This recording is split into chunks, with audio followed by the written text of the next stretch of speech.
पूरे उत्तर भारत में कड़ाके की सर्दी पड़ रही है। यूपी के कई जिलों में शीतलहर की चपेट में कई जिले आ गए हैं। प्रतापगढ़ में भी लोग ठंड से परेशान हो चुके हैं। तो ये तस्वीरें देख सकते हैं आप, जहां पर ठंड से लोग परेशान हैं। शीतलहर की चपेट में यूपी के कई जिले हैं। और ये 3 तस्वीरें आप देखिए। पहली तस्वीर नोएडा की, दूसरी तस्वीर दिल्ली की और तीसरी तस्वीर प्रतापगढ़ की। तीनों जगहों पर आप देखिए किस तरह से ठंड का प्रकोप बढ़ गया है। कड़ाके की सर्दी इस वक्त पूरे उत्तर भारत में पड़ रही है और शीतलहर की चपेट में उत्तर प्रदेश के कई जिले आ गए हैं। इन तस्वीरों को देखकर आप अंदाजा लगा सकते हैं। चलिए सीधा रुख करते हैं। हमारे तमाम सहयोगी अलग अलग जगहों से, अलग अलग जिलों से हमारे साथ लाइव जुड़ चुके हैं। प्रतापगढ़ से रोहित सिंह जुड़े हैं, लखनऊ से ऋषभमणि त्रिपाठी, नोएडा से हिमांशु शुक्ला और झांसी से अश्विनी मिश्रा हमारे साथ मौजूद रहेंगे। सबसे पहले प्रतापगढ़ की बात कर लेते हैं। रोहित, कितनी कड़ाके की सर्दी इस वक्त प्रतापगढ़ में पड़ रही है, क्योंकि कहा जा रहा है कि लोगों का जनजीवन पूरी तरह से अस्त व्यस्त हो गया है। कोहरे का क्या हाल है, ये भी बताइएगा रोहित। प्रतापगढ़ में ठंड और कोहरे का कहर जो है वो लगातार जारी है और इस समय हम शहर के अंबेडकर चौराहे पे हैं। हम आपको सीधे तस्वीरें दिखाना चाहेंगे। आप तस्वीरें देख के अंदाज़ा लगाइए, 8 से ज़्यादा जो है समय हो रहे हैं, लेकिन अभी भी अगर आप देखेंगे तो चौराहों पे आपको एकदम सन्नाटा परसा हुआ दिखाई पड़ेगा और जो भी व्यक्ति जो है सड़क पे निकल रहे हैं, कहीं ना कहीं उनको काफ़ी इम्पोर्टेंट काम है। अगर कोहरे की बात की जाए तो प्रतापगढ़ में लगातार 6 दिनों से कोहरे का कहर चल रहा है। विजिबिलिटी जो है वो 5 मीटर से भी कम जो है और कहीं ना कहीं इस वक्त सफ़र करना काफ़ी खतरनाक भी माना जा रहा है। जिसको ज़रूरी काम है वो अपने घरों से निकल रहे हैं और वाहनों को धीमे चलाकर और अपने काम के स्थल तक जो है पहुंच रहे हैं। अगर बात की जाए तो जिला प्रशासन ने भी ठंड को लेकर काफ़ी इंतजामात किए हैं। दावा किया जाता है कि नगर पालिका में जो प्रमुख चौराहे हैं 25 जगह, वहां पे अलाव की व्यवस्था की गई है। जो बेजुबान जानवर हैं उनको ठंड में खाने की दिक्कत ना हो, इसके लिए जो है उनके चारे और पानी की जो है प्रबंध की जा रही है। लेकिन नगर पंचायतों का हाल जो है वो कहीं ना कहीं ठीक नहीं आता। नगर पंचायतों में लगातार लापरवाही की जा रही है, अलाव की वहाँ पे व्यवस्था नहीं है, ऐसी सूचनाएं जो है आती रहती हैं। तो कहीं ना कहीं माना जा सकता है कि प्रतापगढ़ में कड़ाके की ठंड पड़ रही है और कड़ाके की ठंड से लोग ठिठुर रहे हैं और लगातार अपने घरों में दुबके हुए हैं और चौराहों पर सन्नाटा परसा हुआ है। बिल्कुल, तो प्रतापगढ़ का ये हाल है, हमने दर्शकों को दिखाया। लखनऊ से ऋषभमणि त्रिपाठी भी जुड़े हुए हैं। राजधानी का क्या हाल है ऋषभमणि, वहां पर कितनी ठंड पड़ रही है और किस तरह से लोग डील कर रहे हैं इतनी कड़ाके की सर्दी से? देखिए, कल जो टेम्परेचर था वो जो मिनिमम था वो 9 डिग्री तक गया था और 18.5 मैक्सिमम गया था। आज सुबह भी वही हाल है, अभी 9 डिग्री रिकॉर्ड किया गया है। इस वक्त भी जब हम देखते हैं तो 9 डिग्री टेम्परेचर दिखा रहा है, तो जाहिर सी बात है वो ठंड लोग महसूस कर रहे हैं। हालांकि कल दिन में थोड़ी बहुत धूप निकली थी, लेकिन हवाएं जो थी वो सर्द थी, लिहाजा वो लोगों की कपकपी बढ़ा रही थी। और जो मौसम विभाग का अनुमान है उसके मुताबिक भी आने वाले 2-3 दिनों में जो पछुआ पवन है वो चलेंगी, वो सर्द हवाएं चलेंगी, तो वो दिन में जो ठंडक है उसको बढ़ाएंगी। सर्द हवा के चलते लोग आने वाले 2-3 दिनों में कपकपाएंगे। और ये भी बताया गया है, मौसम विभाग की ओर से एक अनुमान जताया गया है कि जो मध्य उत्तर प्रदेश के कुछ शहर हैं वहां पर कहीं बारिश भी हो सकती है हल्की। तो अब ये तैयार रही है कि आने वाले दिनों में ये ठंड और बढ़ेगी। पछुआ जो पवन है वो सर्दी का एहसास और बढ़ाएगी, जो दिन में सर्दी रहेगी। हालांकि प्रशासन की ओर से तमाम व्यवस्था की गई है, जगह जगह अलाव जलाए गए हैं, रैन बसेरों का निर्माण किया गया है उन लोगों के लिए जो श्रमिक हैं, जो कहीं रिक्शा चलाते हैं, वो ताकि रात को कहीं ठिठुरे ना। समाज कल्याण विभाग ने भी अपनी ओर से एक हेल्पलाइन नंबर जारी किया है। मौसम विभाग भी ये कहता है कि फिलहाल तो कोई खास राहत नहीं मिलती दिख रही है। हिमांशु भी हमारे साथ नोएडा से जुड़े हुए हैं। हिमांशु, दिल्ली एनसीआर का क्या हाल है, क्योंकि हर जगह पर पूरे ही उत्तर भारत में इस वक्त कड़ाके की सर्दी पड़ रही है? देखिए, जाहिर तौर पे कड़ाके की सर्दी महसूस इसलिए की जा सकती है क्योंकि तापमान में लगातार गिरावट दर्ज की जा रही है। आपको बता दें, अधिकतम तापमान जो 19 और 20 के आसपास रहा करता था वो 16 डिग्री सेल्सियस दर्ज किया गया है। साथ ही जो न्यूनतम तापमान है जो 8 से 9 रहा करता था, कल रात 6 डिग्री सेल्सियस दर्ज किया गया है। तो जाहिर तौर पे तापमान में लगातार गिरावट है। हवा चल रही है और कड़ाके की ठंड महसूस की जा सकती है। इसके अलावा इसके साथ साथ प्रदूषण भी अपनी जगह बना हुआ है। प्रदूषण का स्तर अगर नोएडा और ग्रेटर नोएडा में बात करें तो नोएडा में एयर क्वालिटी इंडेक्स 323 है और ग्रेटर नोएडा में एयर क्वालिटी इंडेक्स 325 के आसपास दर्ज किया गया है। आपको तस्वीरें भी दिखाना चाहेंगे, आप सामने देखेंगे विजिबिलिटी जो है वो करीब 500 मीटर के आसपास है। विजिबिलिटी अच्छी है लेकिन पोल्यूशन का अटैक है, ऐसा नहीं है कि पोल्यूशन नहीं है। कोहरे से आम आदमी को राहत है लेकिन पोल्यूशन देखने को मिल रहा है और सफेद चादर से अगर आप दूर से देखें तो शहर ढका हुआ दिखाई दे रहा है। फिलहाल ऐसे में जो ठंड को देखते हुए और पोल्यूशन को देखते हुए बच्चे और बुजुर्ग खासतौर पे घरों से ना निकले, एहतियात बरता जाए, बेवजह घरों से ना निकले, ऐसी अपील विशेषज्ञ द्वारा की जा रही है। और मौसम विभाग की अगर माने तो आने वाले करीब एक हफ्ता अभी और सर्दी होने वाली है, हवाएं चलेंगी और इसके अलावा पोल्यूशन का स्तर तो बढ़ ही रहा है, तो जाहिर तौर पे लोगों को घरों से बेवजह निकलने से बचना चाहिए। और सर्दी साफ तौर पे देखने को मिल रही है। जिला प्रशासन की बात करें या नोएडा अथॉरिटी की बात करें, जो यहाँ तमाम अथॉरिटीज हैं उनकी तरफ से अलाव की व्यवस्था की गई है। तो नोएडा का भी यही हाल है और प्रशासन की तरफ से भी एडवाइजरी में यही कहा गया है कि अगर बहुत ज्यादा जरूरी है तभी आप सुबह सवेरे निकलें। और मॉर्निंग वॉक पर तो खासतौर पर डॉक्टर्स भी सलाह करते हैं कि इस वक्त आपको नहीं निकलना चाहिए। अश्विनी मिश्रा हमारे साथ झांसी से जुड़े हुए हैं। झांसी में हम देख रहे थे कि रानी लक्ष्मीबाई का किला भी नजर नहीं आ रहा था, कल या परसों की बात है। अश्विनी, आज का क्या हाल है, कितना टेम्परेचर है झांसी का? देखिए, आज जो स्थिति है वो बहुत ज्यादा खराब स्थिति हो गई है। जिस तरह से पूरे बुंदेलखंड में कोहरे के साथ साथ जो हवाएं चल रही थी, इसके अलावा जो ठंड पड़ रही थी, आज सुबह से झांसी में हल्की हल्की बारिश भी हो रही है, जिसने ठंड में काफी ज्यादा इजाफा कर दिया है। और जो सड़कें हैं इस सुबह से ही सूनी हो गई हैं। घना कोहरा लगातार पिछले 12 दिन से झांसी में छाया हुआ है। ऐसे में जो लोगों की जो आना जाना है वो लगातार कम होता जा रहा है। सुबह कड़ाके की सर्दी पड़ रही है। इस समय हम एक पार्क के पास खड़े हुए, जहाँ पे आप देख सकते हैं कि यहाँ पे लोग घूमने आते थे। आज ये जो सड़क है वो सूनी नजर आ रही है। इसकी वजह है कि घना कोहरा है, कड़ाके की ठंड है और सुबह से हल्की हल्की शॉवरिंग वाली बारिश टाइप की हो रही है, जिसके चलते लोगों को जो ठंड है काफी बढ़ गई है। कुल मिलाकर के जो सड़कें हैं सन्नाटे में आ गई हैं। तकरीबन 8 बजने वाला है, 8 बजे गया है, बावजूद इसके अभी जो सड़कें सन्नाटे में है। तो कहीं ना कहीं जो घना कोहरा है उसकी जो मोटी परत है लगातार 12-13 दिन से छाया हुआ है। ऐसे में जो यहाँ के जो जनजीवन है उस पर खासा असर पड़ा है। तापमान लगातार 7 डिग्री के आसपास बना हुआ है, जिसके चलते ठंड काफी बढ़ी हुई है। लोग घरों से बाहर नहीं निकल पा रहे, स्कूल भी बंद कर दिए गए हैं और जिला प्रशासन के स्तर से जिस तरह से अलाव जलाए जा रहे हैं उससे आम लोगों को काफी राहत मिली है। थोड़ी बहुत समस्या ग्रामीण क्षेत्रों में जरूर आ रही है, वहाँ पे जो सार्वजनिक स्थान है वहाँ पे अलाव की व्यवस्था कम देखी जा रही है। हालांकि शहरी इलाके हैं वहाँ पर काफी जो सुविधा दी जा रही है। इसके अलावा असर जो पड़ रहा है घने कोहरे का, और सड़क और रेल यातायात पड़ रहा है।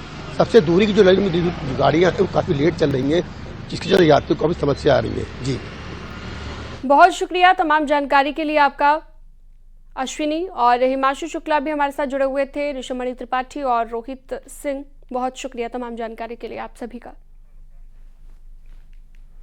सिद्धार्थनगर से बड़ी खबर आपको बता देते हैं। शीतलहर और ठंड से कक्षा 1 से 12 तक के स्कूल बंद रहेंगे। सभी बोर्ड के स्कूल 3 जनवरी तक के लिए बंद कर दिए गए हैं। और इसके साथ ही आपको जानकारी दे दें, डीएम ने स्कूल बंद करने को लेकर निर्देश जारी कर दिए हैं। शीतलहर का प्रकोप लगातार जारी है और ऐसे में छोटे बच्चों को, साथ ही साथ पहली से लेकर 12वीं कक्षा तक के सभी विद्यार्थियों को फिलहाल छुट्टी कर दी गई है। 3 जनवरी तक स्कूल बंद रहेंगे।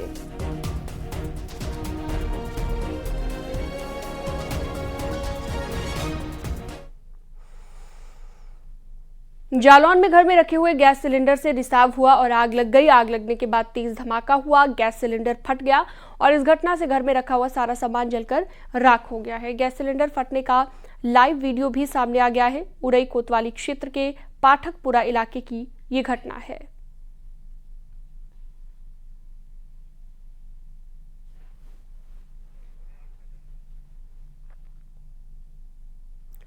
श्रमजीवी एक्सप्रेस ट्रेन बमकांड में दोषी आतंकियों को आज सजा सुनाई जाएगी। श्रमजीवी एक्सप्रेस विस्फोट कांड मामले में 22 दिसंबर को जौनपुर की अपर जिला जज की कोर्ट ने 2 आरोपियों को दोषी करार दिया था। अब आज दोषियों को सजा सुनाई जाएगी। पिछली सुनवाई में बम रखने वाले बम विस्फोट हुआ था, जिसमें 12 लोगों की मौत हुई थी और 60 से ज्यादा लोग घायल हुए थे।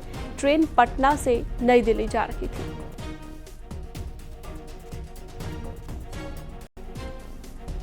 तो श्रमजीवी ट्रेन विस्फोट कांड को लेकर 2 दोषी, जिन्हें आज सजा का ऐलान किया जाना है। 22 दिसंबर को कोर्ट ने इन्हें दोषी माना था और अब आज सजा का ऐलान किया जाएगा। तो 2 आतंकी जिन्हें सजा का ऐलान आज किया जाएगा।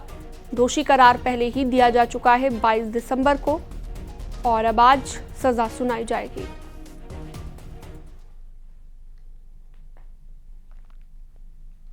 और चलिए आगे बढ़ते हैं। दिल्ली से बड़ी खबर, चुनाव को लेकर आज बीजेपी बड़ी बैठक करने जा रही है। लोकसभा चुनाव की रणनीति को लेकर यहां मंथन किया जाएगा। बीजेपी मुख्यालय में ये बैठक होगी और बैठक में पार्टी के संगठन के पदाधिकारी शामिल होंगे। सरकार के मंत्री चुनाव की तैयारियों पर मंथन करेंगे और बैठक में पार्टी के महामंत्री सुनील बंसल, विनोद तावड़े, तरुण चुग, केंद्रीय मंत्री अश्विनी वैष्णव और भूपेंद्र यादव समेत कई नेता शामिल होंगे। तो लोकसभा चुनाव की रणनीति को लेकर मंथन किया जाएगा और बैठक में संगठन के पदाधिकारी भी शामिल होंगे।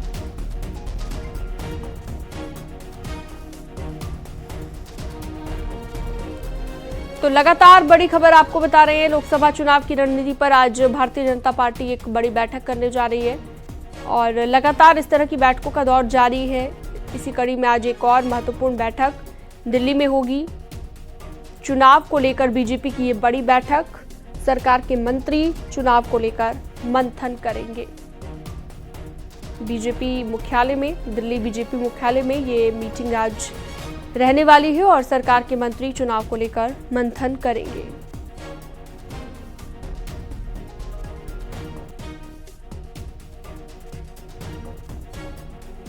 तो दिल्ली बीजेपी मुख्यालय में ये महत्वपूर्ण मीटिंग रहने वाली है। लगातार बीजेपी 2024 को लेकर तैयारी शुरू कर चुकी है। मिशन 2024 को टारगेट मानकर भारतीय जनता पार्टी लगातार तैयारी में जुटी है। इसी कड़ी में लगातार बैठकों का दौर जारी है और आज भी ऐसी ही एक महत्वपूर्ण मीटिंग करने जा रही है भारतीय जनता पार्टी।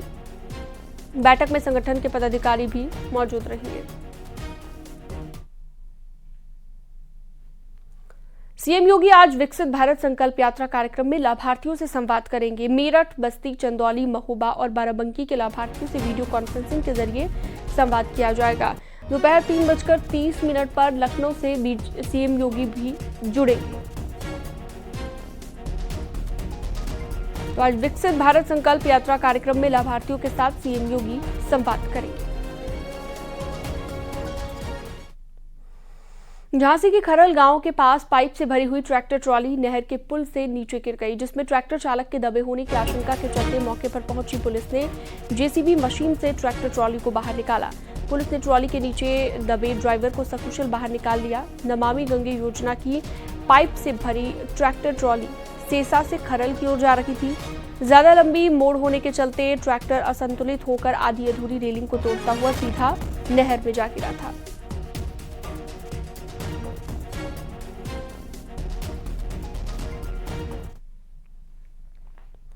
और प्रतापगढ़ से अगली खबर, जहां पर पुलिस ने 3 लुटेरों को गिरफ्तार कर लिया है। उनके पास से मोबाइल, टैबलेट, 30,000 की नकदी बरामद हुई है। इन लुटेरों ने बंधन बैंक के कर्मचारी से लूट की घटना को 15 दिसंबर को अंजाम दिया था। इन लुटेरों की गिरफ्तारी कुंडा कोतवाली के करीटी गांव से की गई। वहीं पकड़े गए लुटेरों का नाम अमन कुमार, निखिल यादव, अमित कुमार है और पुलिस ने सभी को गिरफ्तार कर जेल भेज दिया है।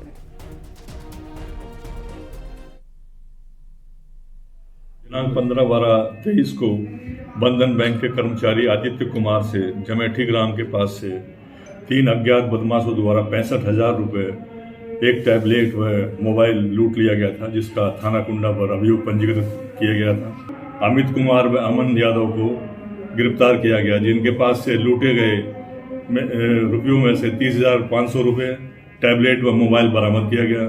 अभियुक्त निखिल यादव के पास से एक तमंचा 315 बोर व 2 कारतूस भी बरामद हुए। आवश्यक विधिक कार्रवाई की जा रही है। सीतापुर में पुलिस और वन विभाग की टीम ने कछुआ तस्करों को पकड़ा है। तालाब पर कछुआ पकड़े जाने की सूचना मिलने पर पुलिस ने रुकुंदीपुर में स्थित तालाब पर दबिश दी। पुलिस ने तालाब से कछुआ पकड़ते हुए 2 तस्करों को गिरफ्तार कर लिया।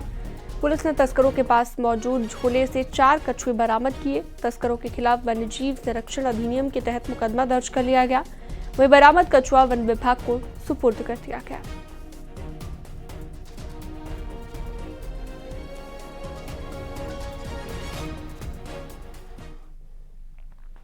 उत्तर प्रदेश की मुस्लिम महिलाएं शुक्रिया मोदी भाईजान कार्यक्रम चला रही हैं, जिससे अब समाजवादी पार्टी के मुस्लिम नेता परेशान होने लगे हैं। सपा सांसद शफीकुर रहमान बर्क ने तो ये तक कह दिया कि मुस्लिम महिलाओं को कौम की भलाई के लिए वोट करना चाहिए। ऐसे में इस बयान का 24 में कितना फर्क पड़ेगा ये अलग बात है, लेकिन आंकड़ों पर नजर डालें तो सारी कहानी क्लियर हो जाएगी। देखिए,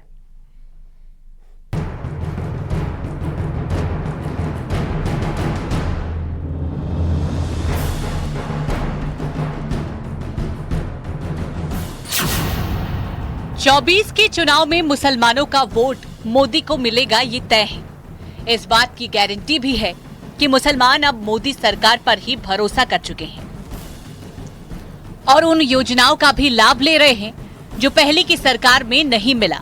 और यही से खेल वोट बैंक का शुरू होता है। मुस्लिम प्लस लाभार्थी ही वो वर्ग है जिस पर बीजेपी को पूरा भरोसा है, जिसे और पुख्ता करने के लिए शुक्रिया मोदी भाईजान कार्यक्रम जारी है। लोकसभा चुनाव की तैयारी में जुटी भारतीय जनता पार्टी मुस्लिमों को साधने की रणनीति पर लगातार काम कर रही है। मुस्लिमों के बीच में पैठ बनाने के लिए भारतीय जनता पार्टी जल्द ही तमाम तरह के चुनावी अभियान संचालित करेगी। इसमें धन्यवाद मोदी भाईजान करके कार्यक्रम का संचालन किया जाएगा। इसमें जो प्रधानमंत्री नरेंद्र मोदी ने मुस्लिमों को तमाम योजनाओं का लाभ दिया, इसके अलावा हर लोकसभा क्षेत्र में 1000 मुस्लिम महिलाओं के साथ में सम्मेलन किए जाएंगे। उत्तर प्रदेश में ट्रिपल इंजन की सरकार से विकास को और रफ्तार मिल चुकी है और इसे कायम रखने के लिए अभी से लोकसभा चुनाव की तैयारी शुरू हो गई है। और खबरों में वक्त एक बहुत छोटे से ब्रेक का, जल्द लौटते हैं। आप देख रहे हैं न्यूज़ 18 उत्तर प्रदेश उत्तराखंड।